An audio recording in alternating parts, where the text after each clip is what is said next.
Hello, welcome everyone to dream medicos. तो आज हम लोग नया यूनिट शुरू करने जा रहे हैं which is cell structure and function. इस यूनिट में हम लोग chapter number 8, chapter number 9, chapter number 10 which is cell biomolecules, cell cycle, cell division chapter को कंप्लीट करेंगे। अभी तक जितना हमने पोर्शन कंप्लीट कर लिया उसकी यूट्यूब वीडियोस मेरे चैनल के ऊपर है। हम नीट ओरिएंटेड कोर्स को लेके आए आपके लिए, जिसमें जितने भी वीडियोस हैं वो न्यू एनसीईआरटी बेस ही बनाई जा रही हैं। नीट का जो सिलेबस है वो अपडेट हुआ है और अपडेट सिलेबस में न्यू एनसीईआरटी को फॉलो किया गया है, इसीलिए एनसीईआरटी के वही टॉपिक्स पढ़ाए जा रहे हैं जो न्यू एनसीईआरटी में प्रेजेंट है। ठीक है, तो इस चैप्टर में शुरू करने से पहले कुछ चीजें इंपॉर्टेंट आपको पहले से पता होंगी। ठीक है, तो फिर इस चैप्टर को हम लोग शुरू करने जा रहे हैं जिसका नाम है cell the unit of life. मैं आपको बताना चाहूंगा कि जो सेल चैप्टर है वो एक इंपॉर्टेंट चैप्टर है नीट को लेके। इस चैप्टर का अच्छा खासा वेटेज होता है नीट एग्जामिनेशन में, तो आपको इस चैप्टर को ध्यान से समझना है। ठीक है, नोट्स को अपने बुक में कॉपी कर लीजिए, और अगर आपको डिजिटल नोट्स या अगर ये बुक आपको चाहिए तो आप मेरा टेलीग्राम चैनल ज्वाइन कर सकते हैं जिसका नाम है ड्रीम मेडिकोस 2110। 2110 आपको लगाना पड़ेगा। आफ्टर राइटिंग ड्रीम मेडिकोस आपको 2110 लिखना पड़ेगा। ये चैनल आप सर्च करेंगे तो आपको टेलीग्राम पे चैनल मिल जाएगा और आप वहां से इसकी पीडीएफ फॉर्म में इस चीज को डाउनलोड कर सकते हैं। क्लियर, स्टार्ट करते हैं। सेल, आप जहां पे भी देखोगे जितने भी लिविंग ऑर्गेनिज्म है, every living organism in this universe, वो किससे बने हुए हैं? सेल से बने हुए हैं। तो सेल कह सकते हैं सबसे छोटा यूनिट है। एक छोटा यूनिट जो एक लिविंग ऑर्गेनिज्म को रिप्रेजेंट कर रहा है वो आपका सेल है। ठीक है, ऐसे ऑर्गेनिज्म भी होते हैं जो एक सिंगल सेल से बन जाते हैं। कुछ ऑर्गेनिज्म जो होते हैं वो ग्रुप ऑफ सेल से बनते हैं। ठीक है, तो जो सिंगल सेल से बनते हैं उनको हम कहते हैं यूनिसेलुलर, और जो कंपाउंड कई सारे सेल मिलके से ऑर्गेनिज्म बनते हैं उनको कहते हैं हम लोग मल्टी सेलुलर ऑर्गेनिज्म। क्लियर, तो what is a cell? Unicellular organism, जो सिंगल सेल ऑर्गेनिज्म होते हैं, वो इंडिपेंडेंट एग्जिस्टेंस रखते हैं और उनके सारे लाइफ के एसेंशियल फंक्शन वो सिंगल सेल परफॉर्म कर सकता है। ठीक है, तो जो सिंगल सेल ऑर्गेनिज्म होते हैं जिनको यूनिसेलुलर कह रहे हैं वो इंडिपेंडेंट एग्जिस्टेंस तो रखते हैं, पर उसके साथ ही साथ वो सिंगल सेल सारे के सारे एसेंशियल फंक्शन परफॉर्म कर सकता है। ठीक है, तो हम कह सकते हैं वो सिंगल सेल एक फ्री लिविंग एग्जिस्टेंस रख रहा है। एक यूनिसेलुलर ऑर्गेनिज्म अकेले रह सकता है एक सिंगल सेल के साथ। ठीक है, तो इससे क्या चीज हमें पता चल रही है? हम ये कह सकते हैं कि cell is the fundamental structure and functioning unit of living organism. Cell क्या है? एक फंडामेंटल स्ट्रक्चर है एक ऑर्गेनिज्म का, और फंक्शनिंग यूनिट भी कौन सा है? वही सेल। सेल सबसे पहले डिस्कवर किया था रॉबर्ट हुक ने। Robert Hooke was the first person to discover a cell, और इन्होंने जो सेल डिस्कवर किया था वो एक डेड सेल था। इन्होंने जो वाइन की बोतल पे कॉक लगा रहता है वुड का, उसमें इन्होंने डेड सेल देखा था और उसकी भी सेल वॉल देखी थी। उस समय क्या था, सिंपल माइक्रोस्कोप थे, कंपाउंड माइक्रोस्कोप्स आए नहीं थे, टेक्नोलॉजी इतनी हाई नहीं थी, इसलिए सिर्फ उन्होंने इतना ही पार्ट डिस्कवर कर पाया। इसके बाद फर्स्ट लिविंग सेल को देखने वाले जो थे वो थे लिवेनहुक। लिवेनहुक ने फर्स्ट टाइम लिविंग सेल देखा था, और ये भी उन्होंने लेक में देखा था। ठीक है, उसके बाद तीसरा जो साइंटिस्ट का नाम यहाँ पे इंपॉर्टेंट आता है वो है Robert Brown. Robert Brown was the first person to discover the nucleus in the cell. उन्होंने सबसे पहले सेल के अंदर न्यूक्लियस को डिस्कवर किया था, और ये भी उन्होंने फिश के आरबीसी में ये देखा था। फिश की आरबीसी कैसी होती है? न्यूक्लिएटेड होती है, और वहां पे उन्होंने पहली बार न्यूक्लियस को देखा था इन दी आरबीसी ऑफ फिश। ठीक है, ये चीजें डेवलपमेंट और होती चली गई और सेल के स्ट्रक्चर पता चलते चले गए, जो भी अभी आगे हम डिस्कस करेंगे। वो सारे कॉम्प्लेक्स सिंपल स्ट्रक्चर्स जो है वो इलेक्ट्रॉन माइक्रोस्कोप के आने पे, जब हमने इलेक्ट्रॉन माइक्रोस्कोप क्या है, और भी अंदर सेल के और भी छोटे छोटे पार्ट्स को देख सकता है, तो जब वो आया तब उसकी स्टडी हुई और उसके स्ट्रक्चर्स के बारे में हम पढ़ सकते हैं। ठीक, तो यहाँ पे हमें एक क्लियर आउटकम मिल गया कि एक सेल क्या है। अब हम थोड़ा सा आगे बढ़ते हैं और देखते हैं कि ये सेल थ्योरी, जो बहुत इंपॉर्टेंट टॉपिक पड़ जाता है कभी कभी, ये सेल थ्योरी क्या है, सेल थ्योरी किसने दी, क्या है, ये चीज समझनी जरूरी है। दो साइंटिस्ट के बारे में आपको जानना है, एक है स्क्लेडन और एक है स्वान। ठीक है, स्क्लेडन एक जर्मन बॉटनिस्ट थे, वेरे स्वान जो थे वो एक ब्रिटिश जूलॉजिस्ट थे। ये दोनों साइंटिस्ट इंडिपेंडेंटली अपना काम करते हैं, बाद में अपने दोनों काम को कंबाइन करके सेल थ्योरी देते हैं। ठीक है, इसमें स्वान ने कुछ चीजें इंपॉर्टेंट यहाँ पे दी है जो आप एनसीईआरटी पढ़ेंगे तो आपको समझ में नहीं आएगी वो पॉइंट्स क्या क्या हैं। सबसे पहले एनिमल सेल के अंदर प्लाज्मा मेम्ब्रेन को डिस्कवर स्वान ने किया था। ठीक है, इसके बाद प्लांट सेल में उसका सेल वॉल, उसका यूनिक कैरेक्टर है, ये भी कौन बताया था? स्वान ने ही बताया था। ठीक है, तो स्वान ने दो चीजें और बताई थी एक्स्ट्रा जो मैंने आपको यहाँ पे क्लियर कर दी। इसके बाद स्क्लेडन और स्वान दोनों ने मिलके सेल थ्योरी दी थी, पर ये सेल थ्योरी एक चीज बताने में फेल कर रही थी। अब वो सेल थ्योरी में क्या फेल हो रहा था? वो फेल हो रहा था कि जो सेल है ये आ कहां से रहे, न्यू सेल बन कहां से रहे। जैसे ये 4 सेल्स हैं, कुछ देर बाद ये 2 सेल्स और आ गए, ये 2 सेल्स कहां से आए, इसका कुछ भी बता नहीं पा रहे थे। कौन? स्क्लेडन और स्वान। इसके लिए रुडोल्फ आए। रुडोल्फ ने पहली बार एक्सप्लेन किया और उन्होंने एक लाइन बोली, ओमनी सेलुलिस ई सेलुला, ओमनी सेलुला ई सेलुला, ओमनिस सेलुला ई सेलुला। ठीक है, ये वर्ड उन्होंने दिया। ये क्या कहता है कि new cells are formed by the pre existing cells, new cells बनते हैं प्री एग्जिस्टिंग सेल्स से। तो जो सेल थ्योरी की हाइपोथेसिस किसने दी थी? स्क्लेडन स्वान ने दी थी। उसको मॉडिफाई करके इन्होंने एक नई सेल थ्योरी दी, इसको कहते हैं मॉडिफाइड सेल थ्योरी। दो पॉइंट डाली है। मॉडिफाइड सेल थ्योरी क्या कहती है? सबसे पहला पॉइंट कहती है ऑल लिविंग ऑर्गेनिज्म, जितने भी लिविंग ऑर्गेनिज्म है वो सेल और सेल के प्रोडक्ट से बने हुए हैं। दूसरा, सेल जो है न्यू सेल अराइज होते हैं प्री एग्जिस्टिंग सेल से। तो ये 2 पॉइंट थे आपके मॉडिफाइड सेल थ्योरी। तो सेल थ्योरी दी है स्क्लेडन स्वान ने और मॉडिफाइड सेल थ्योरी दी है स्क्लेडन स्वान और रुडोल्फ ने। क्लियर? आगे बढ़ते हैं। अब हम एक ओवरव्यू लेते हैं एक सेल का। सेल देखेंगे तो सेल आपने छोटे क्लासेस में 8th 9th 10th में आपने समझा होगा। चिक सेल, ओनियन पीस सेल आपको आपके लैब में दिखाई गए होंगे अगर किसी अच्छे स्कूल में अपने वो किया है। कुछ स्कूलों में लैब नहीं होती, टीचर्स नहीं दिखाते हैं, बट मैक्सिमम टीचर्स ने दिखाया होगा आपको। चिक सेल या ओनियन पील का जो शेल होते हैं वो सेल दिखाते हैं आपको। ठीक है, इन सेल के अंदर एक dense compound material structure present था जिसको हम लोग न्यूक्लियस कहते हैं। ठीक है, तो nucleus is a dense membrane bounded structure which is present inside the cell. अब इस न्यूक्लियस के अंदर डेंसली फाउंड में क्रोमोसोम्स प्रेजेंट है। अभी क्रोमोसोम्स क्या है? Chromosomes is the genetic material. Chromosome क्या है? DNA, deoxyribonucleic acid. ये डीएनए ही किसमें फॉर्म में? क्रोमोसोम के फॉर्म में आपके न्यूक्लियस के अंदर फिल्ड है। तो genetic material is inside the nucleus. ठीक है, सेल के अंदर मेम्ब्रेन बाउंडेड न्यूक्लियाई है तो उसको हम लोग यूकैरियोट कहते हैं। अगर यही मेम्ब्रेन गुम है, सिर्फ न्यूक्लियस प्रेजेंट है, तो हम इसको कहते हैं प्रोकैरियोटिक। ठीक है, तो 2 तरह के सेल होते हैं, एक होते हैं यूकैरियोटिक सेल, एक होते हैं यूकैरियोटिक सेल और एक होते हैं प्रोकैरियोटिक सेल। यूकैरियोटिक सेल के अंदर जो न्यूक्लियस होता है वो मेम्ब्रेन बाउंडेड न्यूक्लियस मिलता है, वेयरएज प्रोकैरियोट्स में ये न्यूक्लियस के ऊपर जो मेम्ब्रेन है ये नहीं होती, एब्सेंट होता है। आप देखोगे तो यूकैरियोट और प्रोकैरियोट दोनों के बीच में ही, दोनों के अंदर साइटोप्लाज्म प्रेजेंट होता है। Cytoplasm is a fluid matrix, fluid filled matrix present है सेल के अंदर। ये maximum volume of the cell occupy करती है। दोनों प्रोकैरियोट और यूकैरियोट दोनों में ही पाई जाती है। ठीक है, साइटोप्लाज्म में ही मेन एरिया है जहां पे सारी की सारी केमिकल एक्टिविटीज जो है प्लांट की, सेलुलर एक्टिविटीज जो है वो वहीं पे होती है। तो all activities are performed inside the plant cell in the cytoplasm, और एनिमल सेल के भी cytoplasm. Various chemical reactions take place करती रहती है, बहुत सारी केमिकल रिएक्शंस यहाँ पे होती रहती है, जिससे हम कह सकते हैं एक सेल लिविंग स्टेट में।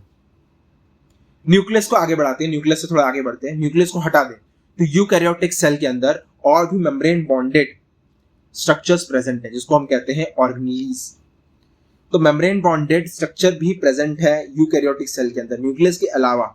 न्यूक्लियस तो प्रेजेंट है यूकैरियोट्स में, पर यूकैरियोट्स में और भी मेम्ब्रेन बॉन्डेड ऑर्गेनेलीज प्रेजेंट है, जैसे कि endoplasmic reticulum, Golgi complex, lysozymes, mitochondria, microbodies, vacuoles. ये सभी सब मेम्ब्रेन बॉन्डेड ऑर्गेनेलीज हैं। ठीक है, पर membrane bounded organelles are not present in prokaryotes. तो ये जितनी भी मैंने ऑर्गेनेलीज बताई, endoplasmic reticulum, Golgi complex, lysozymes, mitochondria, microbodies, vacuoles, ये सारे के सारे नहीं प्रेजेंट है किसमें, आपके प्रोकैरियोटिक सेल के अंदर। प्रोकैरियोटिक सेल में सिर्फ न्यूक्लियस प्रेजेंट है, ठीक है। बट एक ऑर्गेनेली ऐसा है जो मेम्ब्रेन बॉन्डेड नहीं है पर यू और प्रो दोनों में ही प्रेजेंट है, मतलब यूकैरियोट्स में भी प्रेजेंट है और प्रोकैरियोट्स में भी प्रेजेंट है, और ये बहुत इंपॉर्टेंट है। ये है आपका ribosomes. Ribosomes are are non membranous organelle. पहली क्या है, नॉन मेम्ब्रेनस ऑर्गेनेली है, और ये यूकैरियोट्स और प्रोकैरियोट्स दोनों में प्रेजेंट है, ठीक है। राइबोसोम्स जो है वो और भी ऑर्गेनेलीज में प्रेजेंट मिल जाएंगे। यूकैरियोट्स की बात करें तो कुछ के साथ ये और भी एसोसिएटेड, मतलब साइटोप्लाज्म के अलावा ये कहीं और भी पाए जाते हैं, जैसे कि ये प्लांट सेल में क्लोरोप्लास्ट में भी राइबोसोम्स पाए जाते हैं, और माइटोकॉन्ड्रिया में भी पाए जाते हैं, और ईआर एंडोप्लाज्मिक रेटिकुलम में भी पाए जाते हैं। तो राइबोसोम एंडोप्लाज्मिक रेटिकुलम और माइटोकॉन्ड्रिया में पाए जाते हैं, और क्लोरोप्लास्ट प्लांट में भी पाए जाते हैं, ठीक है। तो राइबोसोम तो ऐसे भी घूम रहे हैं आपके किसमें, साइटोप्लाज्म में, पर साइटोप्लाज्म के अलावा ये आपके क्लोरोप्लास्ट प्लांट सेल के, माइटोकॉन्ड्रिया और ER animal cell plant cell में पाए जाते हैं। इसके बाद एक पॉइंट बताया गया है जो सिर्फ और सिर्फ एनिमल सेल में पाया जाता है, ठीक है। आपको यूकैरियोटिक प्रोकैरियोटिक भी पढ़ा आपने, प्रोकैरियोटिक पढ़ा, यूकैरियोटिक में भी दो तरह के cell, animal cell, plant cell भी होते हैं। तो कुछ चीजें प्लांट सेल में मिलती है, एनिमल सेल में नहीं मिलती, कुछ एनिमल सेल में मिलती है, प्लांट सेल में नहीं मिलती। तो यहाँ पे एनिमल सेल के बारे में एक चीज बताई गई है, एनिमल सेल के अंदर एक non membrane bonded organelle present है। क्या बोला मैंने, एनिमल सेल के अंदर एक non membrane bonded organelle present है जिसका नाम है सेंट्रोसोम। सेंट्रोसोम सेल डिवीजन में हेल्प करता है, ठीक है। तो एनिमल सेल में non membrane bonded organelle present है जिसका नाम है सेंट्रोसोम, और सेंट्रोसोम प्लांट सेल के अंदर एनिमल सेल के अंदर आपका सेल डिवीजन में हेल्प करता है, ठीक है। तो ये कुछ ओवर पॉइंट आपको मिले। इसके बाद मैं एक चीज और बताना चाहूंगा कि हर सेल अपने से शाइप नेचर में अलग अलग है, अलग अलग फंक्शन परफॉर्म कर रहा है, ठीक है। शेप अलग है, साइज अलग है, एक्टिविटी अलग परफॉर्म कर रहा है। जैसे कि यहाँ पे बहुत इंपॉर्टेंट एक एग्जांपल लिखा है जिसका नाम है microplasm. Microplasm is the smallest cell. Microplasm is the smallest cell, और उसकी साइज क्या है, 0.3 माइक्रोमीटर। इसमें बोलोगे बैक्टीरिया भी छोटे होते हैं, तो बैक्टीरिया भी छोटे हैं, और बैक्टीरिया का साइज क्या है, 3 to 5 micrometre. Largest single cell की बात की जाए तो वो ऑस्ट्रिच के एग को बोलते हैं, ठीक है। मल्टी सेलुलर ऑर्गेनिज्म में बात की जाए तो आरबीसी रेड ब्लड सेल की अगर डायमीटर की बात की जाए विच इज 7 माइक्रोमीटर। अगर मैं बात करूं लॉन्गेस्ट सेल, तो लॉन्गेस्ट सेल आपकी नर्व सेल्स होती है, nerve cells are the longest cell, ठीक है। तो ये कुछ चीजें आपको यहाँ पे याद करनी है, जैसे कि स्मॉलेस्ट सेल, बैक्टीरिया का size, largest isolated single cell, और क्या नाम है, size of the RBC and the longest cell. Clear? तो ये सब चीजें आपको यहाँ पे ऊपर से याद कर लेंगे, ठीक है। अब हम लोग शुरू करने जा रहे हैं प्रोकैरियोटिक सेल्स के बारे में, ठीक है। आपके मैंने बताया सेल को दो पार्ट में डिवाइड किया गया है, एक होते हैं यूकैरियोटिक सेल्स और एक होते हैं prokaryotic cells. Prokaryotic cells are the cells which represent, इसके अंदर कौन कौन आता है, which represent bacteria, blue green algae, mycoplasma, PPLO, pleuropneumonia like organism, ठीक है। तो ये कुछ ऑर्गेनिज्म है जो आपके प्रोकैरियोट्स में आते हैं। प्रोकैरियोट्स जनरली सिंपल होते हैं और यूकैरियोट के में कंपैरिजन में बहुत जल्दी रैपिडली डिवीजन करते हैं। यूकैरियोट्स और प्रोकैरियोट्स में देखा जाए तो यूकैरियोटिक ऑर्गेनिज्म जो होते हैं वो स्लो डिवीजन करते हैं, cell division is slow, but prokaryotic में आपके सेल डिवीजन फास्ट होता है क्योंकि यहाँ पे सेल्स भी छोटे छोटे हैं, कई सारे शेप साइज के मिलते हैं। अगर 4 बेसिक सेल शेप साइज यहाँ पे देखी गई है। पहला है बैसिलस जो रॉड शेप के होते हैं, कोकस जो स्पाइरल शेप के होते हैं, vibrio which is comma shape, spirillum जो स्पाइरल शेप के होंगे।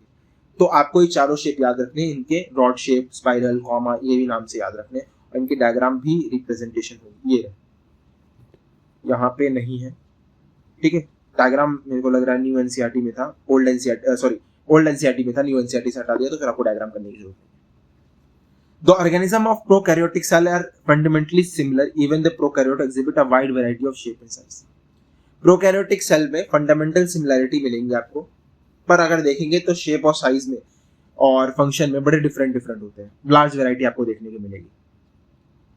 प्रोकैरियोटिक सेल जो है वो सेल मेम्ब्रेन से सराउंडेड है, मतलब सेल वॉल जो है वो सेल मेम्ब्रेन के सराउंडेड, पर माइक्रोप्लाज्मा में ऐसा नहीं होता, वहां सेल मेम्ब्रेन है पर सेल वॉल एब्सेंट होती है। Mycoplasma is without cell wall, याद रखिएगा, mycoplasma is without cell wall. यहाँ पे आपको फ्लूइड मैट्रिक्स साइटोप्लाज्म मिलेगा, कोई वेल डिफाइंड न्यूक्लियस नहीं है, मतलब कोई न्यूक्लियस मेम्ब्रेन ही नहीं है तो कोई वेल डिफाइंड न्यूक्लियस भी प्रेजेंट नहीं है। जेनेटिकली मटेरियल जो है यहाँ पे ये याद करने वाला है, जेनेटिक मटेरियल कैसा है, इट इज नेकेड, एनवलप नहीं है, मतलब न्यूक्लियर मेम्ब्रेन प्रेजेंट नहीं है, इसीलिए वो कैसा है, नेकेड जेनेटिक मटेरियल है। Genomic DNA single chromosome circular DNA होता है, ठीक है, सिंगल क्रोमोसोम सर्कुलर डीएनए आपको मिलता है, ठीक है, सर्कुलर, अच्छा डीएनए के अलावा एक्स्ट्रा क्रोमोसोमल डीएनए, मतलब डीएनए जेनेटिक जीनोमिक डीएनए के अलावा भी यहाँ पे आपको डीएनए मिलेगा जिसको हम स्मॉलर डीएनए, जिनको हम कहते हैं प्लाज्मिड, ठीक है। ये कुछ यूनिक फिनोटाइपिक कैरेक्टर देते हैं बैक्टीरियाज को, ऑर्गेनिजम्स को। इसमें से एक ऐसा कैरेक्टर अगर मैं आपको बताऊं याद करने वाला, तो प्लाज्मिड की वजह से ही ये रेजिस्टेंस टू एंटीबॉडीज हो जाते हैं, एंटीबायोटिक्स से ये रेजिस्टेंट हो जाते हैं only because of the presence of the extra chromosomal DNA which is plasmid. DNA is used to monitor the bacterial transformation with foreign DNA, ठीक है, डीएनए की हेल्प से आप बैक्टीरियल ट्रांसफॉर्मेशन को भी स्टडी कर सकते हैं। न्यूक्लियर मेम्ब्रेन यूकैरियोट्स में प्रेजेंट होती है, यूकैरियोट्स में बात की जाए तो वहां पे वेल डिफाइंड न्यूक्लियस प्रेजेंट है, क्योंकि न्यूक्लियस के बगल में न्यूक्लियर मेम्ब्रेन प्रेजेंट है। यूकैरियोट्स में ऐसा सेल जो प्रोकैरियोट में भी मिले वो और सिर्फ एक ही है, which is ribosome. Ribosome is found in eukaryotes only, eukaryotes also and prokaryotes also, ठीक है, और ये नॉन मेम्ब्रेन बॉन्डेड होता है, ये भी पता होगा आपको। प्रोकैरियोट्स में यूनिक इंक्लूजन होता है, इंक्लूजन्स फॉर्म करते हैं, यूनिक बॉडीज है ये, ठीक है, स्पेशलाइज होते हैं, जिसको हम कहते हैं specialised to form cell membrane, इसको कहते हैं mesosomes. Mesosomes are the characteristic feature of prokaryotes, और ये एनालॉगस है टू माइटोकॉन्ड्रिया। जो यूकैरियोट्स में माइटोकॉन्ड्रिया होते हैं इसके एनालॉगस होते हैं ये, कौन, मीजोसोम्स, ठीक है। तो यहाँ पे हमारे सेल का ओवरव्यू यहाँ पे होता है खत्म। अब हम जो, अच्छा यहाँ पे कुछ चीजें लिखी हुई हैं डायग्राम में, आपको वहां से याद करनी है। बैक्टीरिया, टिपिकल बैक्टीरिया का साइज दिया हुआ है, ठीक है, पीपीएलओ का साइज दिया हुआ है, वायरसेस का साइज दिया हुआ है, तो यहाँ पे 3 साइजेस दिए हुए, आपको ये भी याद करें। अब आता है cell envelope and its modification. Prokaryotes में बात की जाए तो जो सेल एनवेलप होता है वो 3 लेयर से मिलके बनता है। सबसे बाहर वाली होती है ग्लाइकोकैलेक्स, उसके अंदर होता है सेल वॉल, और सबसे अंदर होता है प्लाज्मा मेम्ब्रेन। ये तीनों ही साथ में फंक्शन करती है एक सिंगल यूनिट की, प्रोटेक्टिव यूनिट की तरह। बैक्टीरिया को हम 2 ग्रुप्स में डिवाइड कर सकते हैं स्टेन के बेसिस पे। अगर हमने स्टेन किया और वो स्टेन रह गया, उसको हम कहते हैं ग्राम पॉजिटिव, मतलब ग्राम स्टेनिंग की थी और ग्राम स्टेनिंग रह गई तो हम इसको कहते हैं ग्राम पॉजिटिव, और जिनमें ये नहीं रहते उनको कहते हैं ग्राम नेगेटिव। तो ग्राम पॉजिटिव बैक्टीरिया होते हैं और ग्राम नेगेटिव बैक्टीरिया होते हैं, क्लियर। अब जो हमने सबसे आउटर लेयर की बात की थी उसको बोलते हैं ग्लाइकोकैलेक्स। ग्लाइकोकैलेक्स जो है वो कॉम्पोजिशन उसकी थिक होती है अलग अलग बैक्टीरियाज में, ठीक है। अब इसकी थिकनेस जो है वो अलग अलग बैक्टीरियाज में अलग अलग मिलती है। अगर वो लूज शीट के फॉर्म में, जिसको स्लाइम लेयर कहते हैं, कुछ में ये थिक होती है जिनमें कैप्सूल कहते हैं। तो ये 2 बताई मैंने, स्लाइम लेयर जहां पे लूज शीट मिलेगी उसको स्लाइम लेयर कहेंगे, और जहां पे थिक हो जाएगी, थिक कैप्सूल जैसी, थिक टफ हो जाएगी उसको कैप्सूल कहेंगे। The cell wall determine the shape and the size of the, अच्छा, एक बैक्टीरिया का शेप, साइज सेल का कैसा होगा वो डिपेंड करता है उसकी सेल वॉल पे। सेल वॉल डिसाइड करती है कि सेल का स्ट्रक्चर कैसा होगा, ठीक है, और सेल वॉल बैक्टीरिया को बर्स्ट, फटने से या कोलैप्स होने से रोकती है। अब हम बात करेंगे प्लाज्मा मेम्ब्रेन की। तो हमने ग्लाइकोकैलेक्स कर लिया, सेल वॉल भी समझ में आ गई, अब आता है plasma membrane. Plasma membrane is a selectively permeable in nature. Plasma membrane कैसी है, सेलेक्टिवली परमिएबल है, मतलब ये सेलेक्टिव आइटम्स को अपने थ्रू क्रॉस करने देती है। ये मेम्ब्रेन आपके यूकैरियोट्स में भी सिमिलर मिलेगी, ठीक है। अब हम बात करते हैं एक वर्ड जो हमने पढ़ा था, mesosomes. Mesosomes is a extension of plasma membrane. Plasma membrane का एक्सटेंशन होता है और एनालॉगस है किसके, माइटोकॉन्ड्रिया की। ये एक्सटेंशंस बनाता है जिसको हम कहते हैं फॉर्म्स। एक्सटेंशन जो इसकी क्या बनाती है, वेसल्स बनाती है, ट्यूब्यूल्स बनाती है, लैमेला बनाती है। अच्छा, इनका काम क्या होता है, मीजोसोम्स का फंक्शन? सबसे पहले ये सेल वॉल फॉर्मेशन में हेल्प करती है। दूसरा, ये डीएनए रिप्लिकेशन में हेल्प करती है, ठीक है, और distribution of the daughter cell. ये आपके रेस्पिरेशन में हेल्प करती है, सिक्रीशन में हेल्प करती है, सरफेस एरिया बढ़ाती है प्लाज्मा मेम्ब्रेन की, और आपके एंजाइमेटिक कंटेंट को भी हेल्प करती है। प्रोकैरियोट्स में साइनोबैक्टीरिया के अंदर एक्सटेंशंस पाए जाते हैं, ठीक है, पिगमेंट कंटेनिंग एक्सटेंशंस हैं जिनको हम कहते हैं क्रोमेटोफोर, ठीक है, तो ये साइनोबैक्टीरिया में पाए जाते हैं। बैक्टीरिया जनरली मोटाइल हो सकते हैं, नॉन मोटाइल हो सकते हैं। मोटाइल मतलब वो एक जगह से दूसरी जगह लोकोमोशन ट्रेवल कर सकते हैं। नॉन मोटाइल मतलब जहां पे रुक गया वहीं पे रुकते हैं, वो ट्रेवल नहीं कर सकते अपने आप से। अगर वो मोटाइल है तो उनके पास फ्लैजेला प्रेजेंट होगा, ठीक है, तो number of arrangement of flagella होते हैं जो उनको मोमेंटम एक जगह से दूसरी जगह ट्रेवल करने के लिए, लोकोमोशन करने में हेल्प करते हैं। अभी जो फ्लैजेला है जिसको हम सिंगुलर फ्लैजेलम कहते हैं, ये 3 पार्ट से मिलकर बनता है। एक होता है फिलामेंट, एक होता है हुक और एक होता है बेसल बॉडी। जो फिलामेंट होता है वो लॉन्गेस्ट होता है और वो सेल के बाहर निकला रहता है और वही असलियत में हेल्प करता है चलने में, ठीक है। अब जो ये फ्लैजेला है, फ्लैजेला के अलावा भी 2 स्ट्रक्चर इनके बॉडी में प्रेजेंट होते हैं। एक है पिलिया और दूसरा है फिब्रिल, ठीक है। ये दोनों स्ट्रक्चर लोकोमोशन में कोई हेल्प नहीं करते। इन दोनों स्ट्रक्चर का काम होता है किसी भी सबस्टेरम, किसी भी चीज से अपने आप को पकड़ के जोड़ के खड़े रहना, रुके रहना, ठीक है। तो इन दोनों का यही काम होता है। और ये स्पेशल पीलिया जो है वो पी से प्रोटीन, पी से पीली कर सकते हैं आप इसको, इस तरह से याद करना। और जो फिब्रिया होता है ये small blister like fibre outcome होता है सेल का, ठीक है।